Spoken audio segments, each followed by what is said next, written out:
किसी ने बड़े कमाल की बात कही है कि कोई भी व्यक्ति हमसे इस दुनिया में सिर्फ 3 वजहों से जुड़ता है।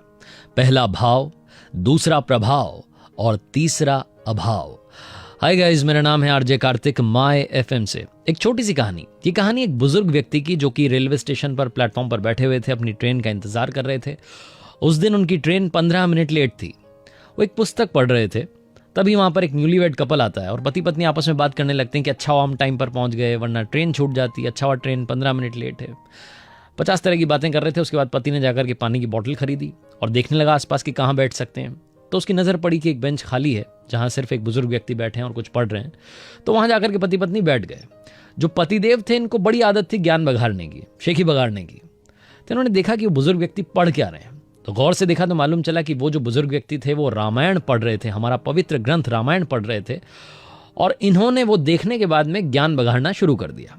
तो पतिदेव ने उन अंकल जी से कहा कि अंकल जी, आपकी इतनी उम्र हो चुकी है, अब आप बुढ़ापे में आकर के भी यही सब पढ़ रहे हैं। आपने बचपन से पढ़ा होगा, अब तो इसको छोड़ दीजिए। अब तो कुछ जिंदगी में ज्ञान बढ़ाइए। दुनिया में इतने सारे आर्टिकल्स हैं, इतनी सारी वेबसाइट्स हैं, वहाँ जाइए, मोबाइल चलाइए, उसमें आपको काफ़ी सारी बुक्स डाउनलोड करने को मिलेंगी। इतने नए नए ऑथर्स आ चुके हैं। अगर आपको ये नहीं करना तो आप OTT प्लेटफॉर्म आ गए, आप सीरीज़ देख लीजिए, मूवीज़ देख लीजिए। बहुत कुछ कहने लगा और अपनी तरफ से सजेशन देने लगा कि मैंने कल ही ये देखी है, परसों वो देखी, आप ये देखिए, बड़ी अच्छी सीरीज़ है। एक्ट्रेस के नाम बताने लगा। वो जो अंकल जी थे वो चुपचाप कुछ नहीं बोले, मुस्कुराते रहे और पढ़ते रहे। 15 मिनट के बाद में ट्रेन का हॉर्न बजा, ट्रेन प्लेटफॉर्म पर आई। भीड़ मच गई, अफरा तफरी मच गई। तो पीछे के दरवाजे से जो बुजुर्ग थे चढ़ गए, आगे के दरवाजे से लड़का चढ़ गया। 1 मिनट वहां ट्रेन रुकी, उसके बाद में ट्रेन रवाना हो गई और 2 मिनट के बाद में फिर से अफरा तफरी मच गई, चेन पुलिंग हो गई। तो उन्होंने मालूम किया बुजुर्ग व्यक्ति ने कि क्या हुआ, क्यों रुकी है। तो मालूम चला कि किसी ने बताया कि अंकल जी, एक वो लड़का आगे चढ़ा था जिसकी पत्नी वहां पीछे प्लेटफॉर्म पर छूट गई है, तो उसने चेन पुलिंग की है। तो कोच से बाहर आकर के इन बुजुर्ग व्यक्ति ने देखा तो वो लड़का जो था वो भागा चला जा रहा था प्लेटफॉर्म की तरफ अपनी पत्नी को लेने के लिए। वो अपनी पत्नी को वापस लेकर के आया, कोच में अंदर आया। जब चढ़ गया अंदर तो जो बुजुर्ग व्यक्ति थे इन्होंने कहा कि बेटा, अब मैं आपको ज्ञान देना चाहता हूँ। वहाँ प्लेटफॉर्म पर आपने मुझे बहुत सारा ज्ञान दिया, बहुत कुछ बताया कि ये करना चाहिए, वो पढ़ना चाहिए, ये देखना चाहिए। अब मैं आपसे कहना चाहता हूँ कि मैं ये पवित्र ग्रंथ रामायण क्यों पढ़ रहा था, और आपसे ये भी कहना चाहता हूं कि आपको भी क्यों पढ़नी चाहिए।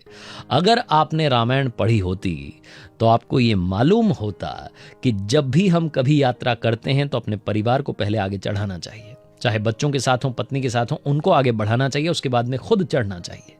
लेकिन आपने रामायण तो पढ़ी नहीं, तो आपको मालूम नहीं है। रामायण में किस्सा है जब प्रभु श्री राम रवाना होते हैं वनवास के लिए अपने छोटे भाई लक्ष्मण के साथ में, अपनी पत्नी माता सीता के साथ में। तो सबसे पहले माता सीता से कहते हैं कि आप रथ में चढ़िए। चढ़ी रथ सिय सहित 2 भाई, चले हृदय अवधई सिरुनाई।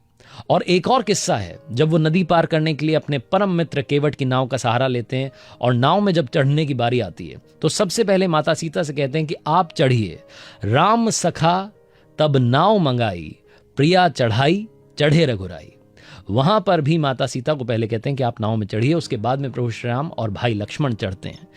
ये अगर आपने पढ़ी होती तो आपको मालूम होता कि क्या करना चाहिए। मैं रोजाना ये पढ़ता हूं ताकि जिंदगी में रोज कुछ ना कुछ नया सीखता रहूं। छोटी सी कहानी बहुत बड़ी बात सिखाती है। जिंदगी में पवित्र ग्रंथों को पढ़ते रहिए। आपके जीने का, हमारे जीने का, हमारी जिंदगी का आधार हमारे ग्रंथ हैं। जिसने ग्रंथ पढ़े हैं उसे काफ़ी कुछ नया सीखने को, नया जानने को मिलता है और ज़िंदगी में आगे बढ़ने की शक्ति मिलती है, प्रेरणा मिलती है। इसलिए आपसे अक्सर कहता हूँ और आज भी कहूँगा इस कहानी के आखिरी में कि ऊपर वाले के आशीर्वाद के साथ, अपनी मेहनत के साथ, अपनों के प्यार के साथ कर दिखाओ कुछ ऐसा कि दुनिया करना चाहे आपके जैसा। अब हिंदुस्तान के 30 शहरों में आप मेरा नया शो आहा जिंदगी सोमवार से शुक्रवार रात 9 से 11 सुन सकते हैं। सुनते रहिए माय FM, जो आपसे कहता है चलो आज कुछ अच्छा सुनते हैं।